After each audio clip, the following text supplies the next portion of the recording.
পড়ার মন আছে কি না এইটা কিন্তু বাবা মা খেয়াল করছে না, বা স্কুল শিক্ষা প্রতিষ্ঠান বলতে যা বা বাসায় যে প্রাইভেট টিউটর আছে একটা টাইমিংয়ের মধ্যে দিয়ে যাচ্ছে, কিন্তু জোরপূর্বক এরকম ব্যাপারটা। হ্যাঁ, তো ওই জায়গাটা আমি বলতে চাই যে সে কি চাচ্ছে।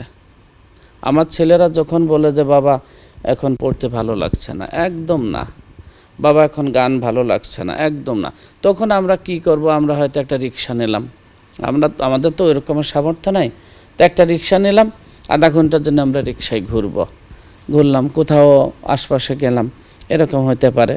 হ্যাঁ, এটাই করি আমরা।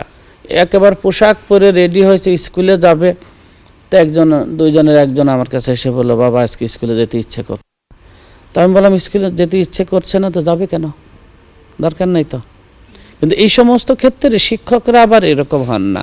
শিক্ষকদের যে পরীক্ষা থাকে, তাদের নানান রকম চাপ থাকে, হ্যাঁ, তারাও আবার তাদের উপরও আবার একটা চাপ থাকে। এইগুলোর থেকে বের হওয়া লাগবে।